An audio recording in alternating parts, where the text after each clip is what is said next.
So I'm going to stop sharing my screen.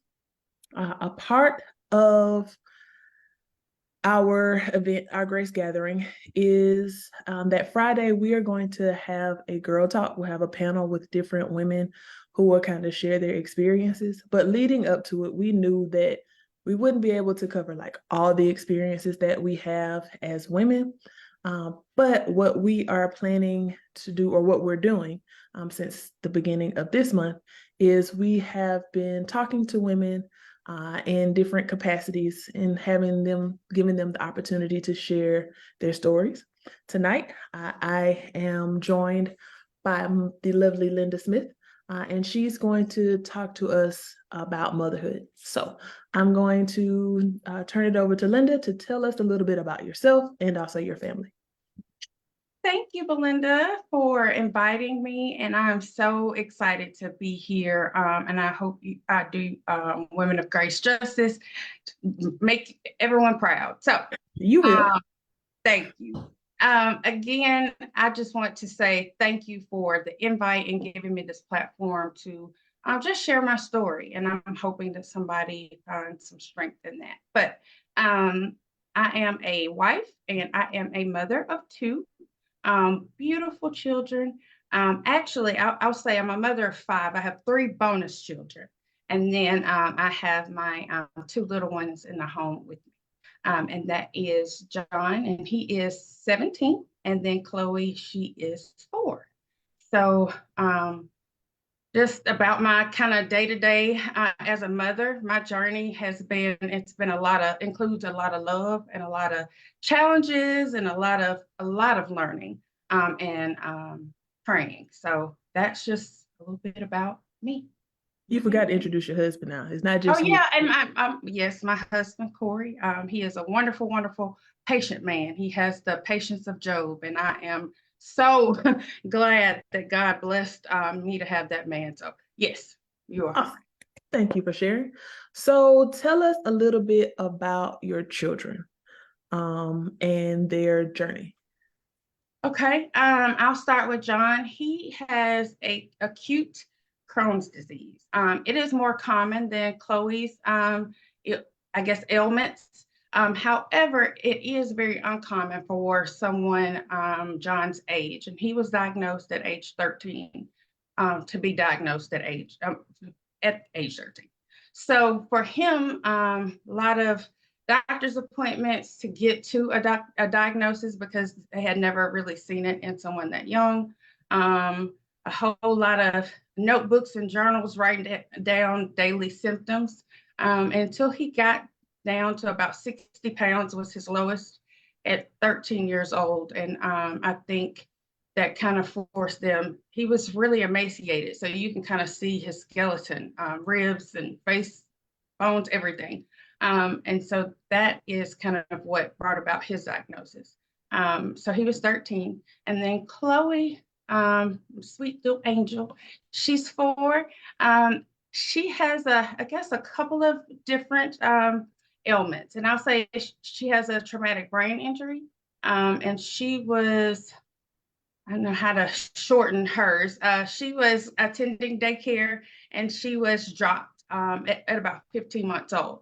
After she was dropped, she started suffering like some jerking in the hospital after emergency surgery because the fall, some way, somehow, it ripped her eyelid off.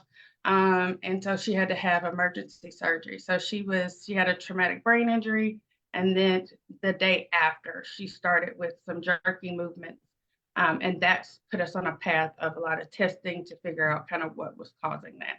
And then I'd probably say November 21, she was diagnosed with a neurodegenerative disorder, which is really, really rare.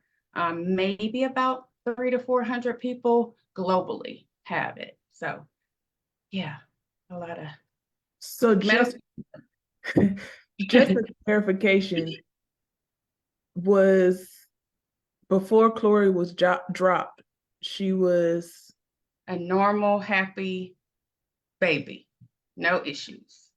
Got it. So Okay. that fall, I'm assuming triggered like a physiological, the stress of that accident triggered something in her brain and her body. Gotcha. Okay. And so we can talk about both John and Chloe. Right. But when you found out for John and Chloe, like how were you able to process that information? Ooh, that's a tough question. I think it took a while for us to process it. It was wow, very challenging. A lot of moments of really just kind of sitting there, my husband and I just kind of looking at each other with these blank stares, and then a lot of praying. So it took a couple of months. You go through those stages of, okay, this is what they're saying it is. This is what I know I believe in God for.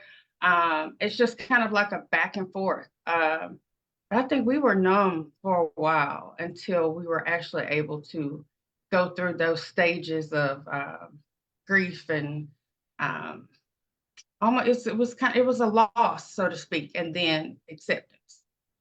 Gotcha. So what stage, and this is kind of off script. So what stage would you say you're in currently? Oh, I think I go back and forth in full transparency. Like, I want to say that we have 100% accepted it, but there are a lot of moments where I still go through the grief. And they call it anticipatory grief.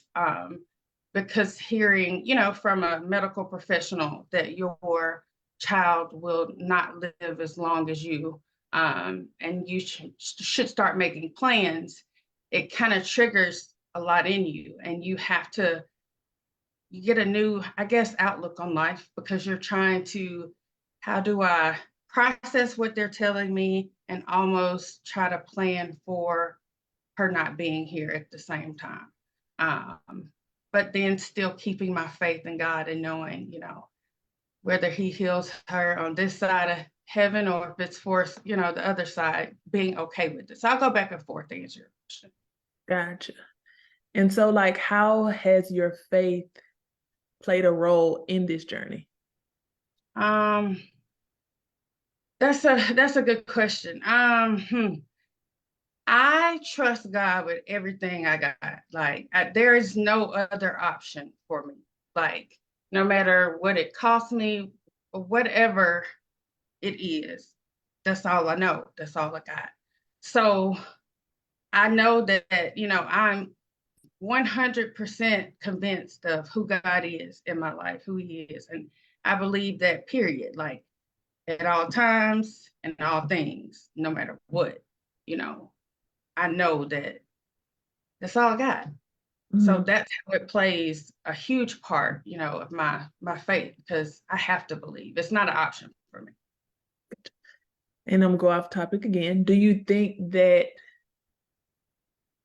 because I'm assuming you and your husband have handled grief in different ways and at different times, and is it times where he has, you were saying like the faith of Job and the patience of Job, and you've been like, bruh, I ain't here. Yeah, And then vice versa. And like how has that been that dynamic for you all? that has been really, really hard. First, I'm just like I believe we have to take care of ourselves spiritually. I believe, taking care of ourselves mentally and emotionally. And part of that is not only being in God's word, but seeking like treatment in terms of therapy. We go to therapy together. I do individual therapy, just making sure that I keep myself in check in all areas. However, initially we did see some differences because before we had the diagnosis, we would go to the doctor's appointments and they're like, we can't find anything on the results. And he would get in the car and he'd be like, oh, that's so great. God is so good. But in my mama gut, and I'm hearing him, it's like, I know something. Mhm. It's not that I don't believe. I just want to believe and still live in the reality, so Mhm. that I don't have this false, kind of looking at it through, rose colored glass to where I have to be able to accept it all. So yeah, we definitely we back and forth on that because I just knew something. wasn't right. Gotcha. Okay. And so, like, you had these ideas of what motherhood looks like, and things haven't gone as you planned. So, like, how have you been able to have the resolve or contend with motherhood not looking like you dreamed or imagined? Especially when, like, Chloe was fine when you took her to daycare, or, John was good until whatever, but now what you thought, this bubbly baby that I held in my arms, may not be the same bubbly baby. Yeah. Um, hmm. Yeah, I think that goes back to I was talking about like the grief and thinking about your child, because when they're in the womb, you think about having children, you think about their first day of school, you think about the friends that they will make, the sports you'll put them in, or the outfits, and all the stuff that really, now looking back, doesn't really mean a whole lot. Mm. Um, However, you think about them getting married and you having grandkids. So I've had what I envisioned has really changed. However, I think I look at it as, now it's something that I went from a mindset of I have to, and now I get to. Mm. Um, it took me a while to get there, and I'm still working on. Yeah, I can't. She won't go off and um, have the typical life. But man, I get to read a bedtime story to her every night for the rest of her life, or trying to find the silver lining there. So no, it's not what I envisioned. And sometimes, honestly, it's hard to see, other children, or kind of when you're in that space, funky space. But with me knowing that, man, this is Chloe and my son, they are writing the story. It is not about, me or us, my husband talk about it. We are here to serve them. And that's how we look at it. Awesome. So let's talk about, like, support. How has your community, including like your husband, your friends and family, like, how have they been able to support you as a mother and through this journey? Okay, that's another tough one. Support. We're in a kind of different situation because my family lives in a different state, just in terms of family support. And then my husband was adopted. So our family support is really limited. But I tell you, God will send you the right people at the right time. Just in terms of, there are a lot of communities like Facebook groups for the parents that have children with this disease. There are some support groups that I attend with other parents that have kids with medical complex issues. So there are a lot of incredible like resources that offer ways to like connect with other people. So we try our best to make sure we're a part of those. But it's kind of tough because the disease is so rare with my daughter. A lot of those people live on different sides of the country. So, you have to plan things so that you can, it all works out. I'm gonna throw another question that wasn't on the Okay. list. How did COVID impact Ooh. this? Because like you said, it's hard for you to find in the resources, but then you found out what was that in 21, the world was kind of shut down. So like once you knew to be able to find the resources, like I can't really go outside and play. So how did that also impact? Man, God, I say he has such a sense of humor. Because although COVID brought all, I guess, a different circumstances, just a lot of hardship for a lot of different people. I believe that he will set you up, at the right time, regardless of, kind of what's going on. It happened at the right time for me to be at home, and be afforded the opportunity to work from home, because I believe wholeheartedly he knew what was to come. and to put me in a position and a place where I could still work full time from home and still be home with my children. So yeah, it was real tough being at home with both of them. But I have to look at, that silver lining again, the fact that with what they both struggle with, I can be home with them. Yeah, okay. And so you mentioned therapy for both you and your husband and also for yourself. Like, what are your coping strategies or like self-care practices that have helped you manage the emotional side, the physical demands, like all of the things? Uh, my mom has always taught me to pretty much keep positivity in the air. So, that's something that's like I may have, yesterday may have been really tough, but we're going to start off and have with our new grace that God gives us every day, and be positive. So I try to maintain like listening to worship music in my home, or I love podcasts. I love to listen to audiobooks, different books or sermons. Just if I have a moment of solace most of the time, just to kind of sit and meditate or read, then that helps me to kind of recharge and maintain. Gotcha. So, And so, like, what has been the relationship for John and Chloe? And like, once things happen with her, like, how has his relationship kind of changed or uh, developed? I think in the beginning, it's been wonderful to kind of watch God and their relationship as well, because initially um, it was hard for him to connect, with his sister, because, he couldn't do the typical things with her. So watching him go through that journey, and for him to be in therapy as well and be able to say it's hard for me to connect with my sister because I can't play with her. I don't know how to love her. I don't know what language she speaks. So watching him really understand it and then display it's a different side of him that we see of kindness and just sweetness. It's something I believe God kind of saved for me to see that in him as my son, as well as my husband, to watch them with her and connect in different ways. It's been awesome. But yeah, it has been a journey, um, watching him find ways to connect. And has that also softened your husband? Because sometimes, especially when they got boys, like they real rough. But then when that girl come around, like I'm not gonna do what I did. But then now he was probably more gentle with her when she was born, but after he had to kind of switch. So how has it been for your husband? Um, he's just this cool, calm, he wants to be this suave guy.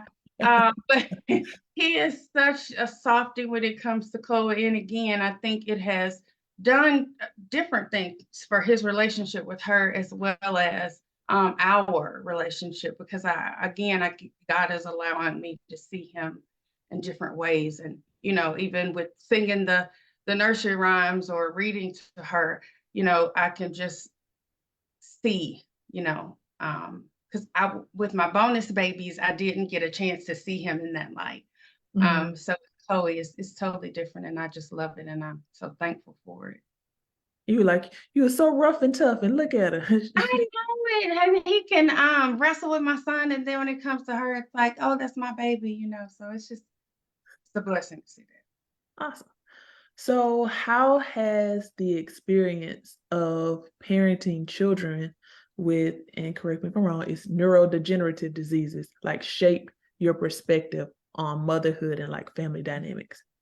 Ooh, um, mm, that one has really taught me what unconditional love. Um, I think it has brought us definitely a lot closer, and finding different ways to support each other. Because Mhm. I'm able to see my husband experience emotions that I don't think that I would have been able to see him experience, and vice versa, had we not been given these challenges. So it really has taught me a lot, like I said, about unconditional love and being able to just give up that the thoughts that you had of what life is supposed to be like. And it's going back to when people say you tell God your plans and he laughs. That's one of these types of situations. It's like, okay, I see you, God. Have your way. And how long did it take to get to that place? To be honest with you, I'd probably say it took me, I'm going to say up until probably about 6 months ago, really, if I'm really being honest with you, just to change my perspective and allow it to stick, because it's a lot of emotions. You're up and down. Yeah. So it took a while for me to get there. No, honest. Okay. And how did you know you were there? I knew I was there when I started my prayers changed. I did not want God to move the mountain. Keep it there because I want to learn. I want to get whatever lesson this is for me or Chloe, John, my husband, whatever the case may be. Just give me the strength to climb it. Mm-hmm. It was just my prayers changed with him in terms of, allow me to just keep putting one foot in front of the other. It wasn't take this away or why me? Because it was like, well, why not me? It was just my perspective changed. And I had to align my beliefs with the word, what I knew. Is there a particular, and I'm sorry I keep going off topic, but you just bring up good stuff. Is there a scripture, an affirmation, or something that like kind of keeps you there? Because you said it's kind of waves. So Yes. I'm good. I might be struggling. Like, is there something that you take, like when I know I'm in a place that can kind of get you there, or a song or something that you can hear or sing or whatever? There's so many different scriptures, and I think my favorite scriptures change with seasons. Mm-hmm. I would say, right now, I found a lot of parallel. I think it's Matthew 15, where it's the Canaanite woman, and she's pleading to him about her daughter that is, I think, possessed, and the disciples are trying to tell her to go away, and he's like, I'm not here for that. And and she's talking like, and I believe he was saying they were going to eat dinner, I believe, around that time, and are going to have a meal with someone. And she was basically saying, if a crumb just falls off the table, that's enough, to change my life. And for him to be so impressed by her faith, all that to say, right now, that would be my favorite. Or Jeremiah 29, for I know the plans I have for you. A lot of them, Romans 8, all things work together. So there's a lot of them. And I'm from Mississippi, so those down south hymns in scripture, I think my mom has written on every page of my Bible for this. The scripture is for this, and this scripture you pray for this. So those are the types of things that keep me in check. Gotcha. Okay. And so if there are some, I know you said that with Chloe, her disease is extremely rare, but what would you say to the parent who maybe at the beginning of the journey of like they got their mom gut or they have their dad gut of something is not quite right, or maybe they have the diagnosis or they have the knowledge. Like how do you what words of encouragement would you give to them?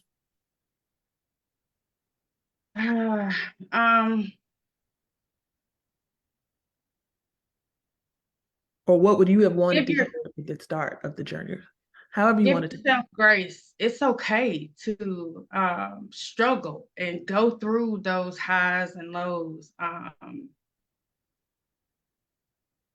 that's okay, because I struggled with thinking I'm not supposed to feel this way because of how I believe. Um, or this is not supposed to be, as hard as it is for me. Like, what's wrong with me? But be okay with the struggle, but also trust the process of knowing. And I know that that's kind of cliche, but of knowing that he's got it. Like, he has us in the palm of his very hand. Like, he knew that this was going to happen for us and for anybody else that's facing anything. And that's one thing, we all have in common, everyone on this earth is pain. It doesn't matter where you live, how much money you have. So basically for them to um, know that it's okay to have those moments, but you got to get up and keep going. One of the things my mom always says, she's like, I'm gonna give you a moment. Yes. But we got to put our big girl panties on and we have to face this. So like you get a little time, but we can't stay here. We can't wallow in this. Yes. And I would say for you, like, this is me outside looking in.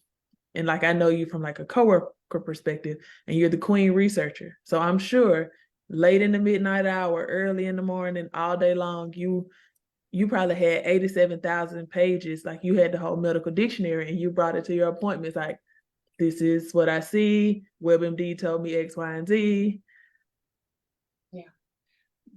Most people tell you for like certain diseases, diagnosis, don't go to Google. But Google was like my friend because that's all we had. Her disease is so rare. I think they just put like clinical verbiage to it in 2017, and just put out guidelines in 2021. So that's kind of all I had. Um, and too, when I would go to a doctor's appointments, the doctors would walk into the appointments with their phones, Googling it because they did not know what to tell me. They would say, you're the expert, mom. Tell us what you need. And I'm like, but I'm here. I need help. And the whole time, God was saying, me, hey, Mm-hmm. me, trust me. So, Wow. And so now that you all have a name, like, do you have a provider or someone who can kind of help, or is it still them coming in on their phones? some of them still come in on their phones. We have traveled to a specialty clinic in Pennsylvania. That's the only one in the US. The researchers that found the gene, they reside in Oregon. So it's trying to connect her team here to the team in Oregon, as well as the team in Philadelphia to get on the same page. So yeah, it just, kind of, it's a good thing, but again, they're practicing medicine. So sometimes we go to them with these expectations, and it's one of those other areas where it's like, yeah, they don't know the answer, but you know, Mm. God. And that in the end, that's all you really can do. Because many times we go to our medical professionals thinking that you're going to tell me and you're going to fix it. And like you just said, they're practicing. And we don't like to say they're practicing. We just think that they're experts. And in this is like, it's only a few. And the people in Alabama, like, is she the only one in Alabama? The only one in Alabama. A lot of people in the UK and Australia. I think maybe one in North Carolina. So they're kind of sprinkled around, but it's really hard because a lot of them have more acute than others. So yeah. And it kind of shows up differently for each of the children. Exactly. Boys don't really make it out of the womb. So there are a few of them. So girls do, but it affects them in a lot of different ways. So And so hers didn't start until the fall, or did yes, she? it did not start until after the fall. Okay. And have there been others that have, like, it was some event that then triggered it? No, I've talked with the researchers and they try to find like a correlation because I'm looking at her scans. None of the other patients have had a traumatic brain injury. So We are participating in all types of studies. They're just like, it's a puzzle that we are trying to figure out. So, yeah, it's just kind of keeping God in the center. It's like, okay, we have to trust you. Mm-hmm. Yeah. So what does like advocacy or like raising awareness, how have you been involved, or like what does that process entail? Um, I'll say there are a lot of organizations. There's the MBIA organization. There is BPAN Warriors. I think there's, see, Don't Forget Morgan. So those are a lot of the groups. However, I'm not like, I guess at this time, like doing formal advocacy. A lot of people have been doing giving donations to the organization in Chloe's name. I think we're slowly trying to I think we kind of just got caught up on all of her doctor's appointments and specialists. So it's something that we are trying to make sure that we spread the word, and you can give through Amazon and different things like that. So we are getting, it's been a long road. Gotcha. So let's kind of switch gears to talk about with John and with Crohn's disease, like Mhm. how has the advocacy and like of keeping his, like, Yes. has he felt like y'all only care about Chloe? What Oh about me? no. Oh no. So really and truly, again, it's funny how God works. We were trying to find specialists for Chloe. And so we were packing up to drive 13 hours to Philadelphia. And that voice, God was like, while you're going, check your boy out. So we were like, well, while we're there, they're the top pediatric hospital in, the US. We're gonna take John.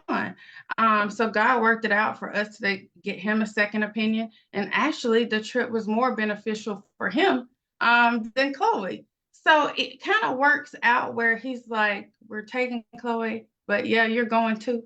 Um, Whatever specialist we can find for her, we make sure that we do the same for him.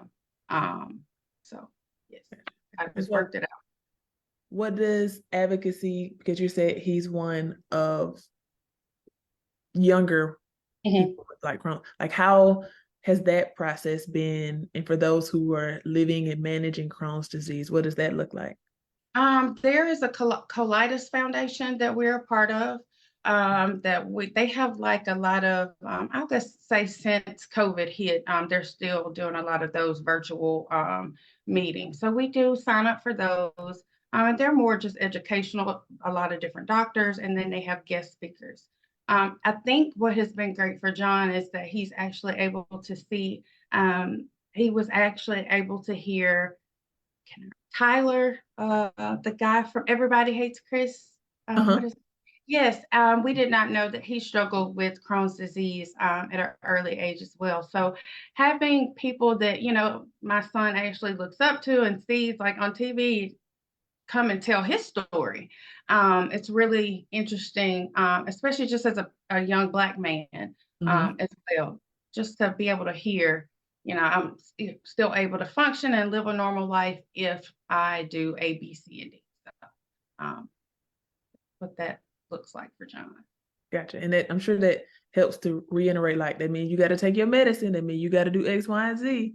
Yes, because and I have to fuss, and he's next year he'll be a senior, so I'm like, you can't leave until you show me that you can take your medicines. So we're starting to make sure he's able to be very independent with his medications. However, he does have to get a infusion once a month.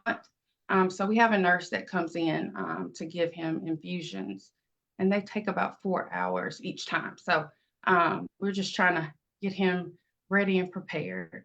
Gotcha. And being able to manage that process. Yes, yes. And And mom was nervous, but it is a process, even though like my sister, both of my nephews, even though different diseases, they both have hemophilia, and mm, of getting them the oldest one, he's graduated from college. The youngest one, he's in his sophomore year of college. But of preparing them, like, hey, that means you got to go to the doctor if this go wrong, like, especially if he decides to leave or the home, and like how you get yourself together, because I'm not going to be there. So I need you to be forthcoming and schedule your appointment, like do all of the things. And it's a little bit more prep work for him versus someone else. They can just kind of roam free and do whatever. But I need you to take care of yourself. Yes, yes, yes. He'll figure it out though. Yes. So the heart of Women of Grace is we spell grace through prayer, fellowship, and service. And if nothing else, I will say that Women of Grace as a ministry is one where we have prayer warriors. Kathy Evans, she is one of the board members, and she calls them the prayer hounds. And we have a text chain, and anytime someone needs prayers, it don't matter day or night, it's somebody up. And even whenever they wake up, they'll join in prayer. So how can we as a ministry pray for you and your family? I think that's absolutely wonderful. I would say, for us, we would appreciate prayers for just strength and patience, and just for God to allow us, my husband and I, just to continue to order our steps and allow us to serve our children in the best way that we can, and serve others as well. So just so that we can keep and maintain hope. I think that hope is a huge component of faith. Mhm. So that we just continue, just to find moments amidst our challenges. So that's what I would ask. Gotcha. Well, we definitely will do that. I'll just kind of brag on you. Like, I admire your tenacity. Like, I wouldn't have known any of this stuff was going on, because when it was time for a meeting, if it was time for a task, if it was time for anything, Linda's gonna have it above and beyond done. Like, what you need, okay, I'm gonna go ahead and send this to you now. And so like you didn't let the ball drop. And so wouldn't have known that you struggled or anything like that. Like, I can see the grace on you as you have navigated this time. So keep it going. And then, like, one of the things my mom has always said, like, ministry starts at home. And I can see it through your words and through your actions of like, I got to make sure my house is together, and I got to make sure that we are serving our children. And I also have to make sure I'm serving my husband in a way that glorifies God. So kudos to you. Keep it up. I'm super proud of you for having the resources and knowing that you need an outlet, because many times us as women, we feel like we got to be superhero and we got to manage it all, and we don't have the outlet. And so you're like, hey, I need the grace to be able to take care of myself and also to manage my family and the other priorities that you have. So I thank you for coming on tonight to share your story. So if you women, even though you may not be in the same boat as far as like the type of disease that Chloe has, but maybe you know someone who's kind of struggling, make sure they get the resources and start the research, figure out and find your tribe of what you can do. At the heart of it, make sure that you have Jesus and that you are developing and strengthening their prayer life. If you're looking for some women that you can join us and come aside, you definitely can find that in Women of Grace. While we all have our own individual struggles, we collectively as a organization, our a motto we had is building bridges in tough times. And there are going to be times where you're up and the other person is down, but I'm going to help my sister and pray them along and be there with them along the journey. So I hope that you will continue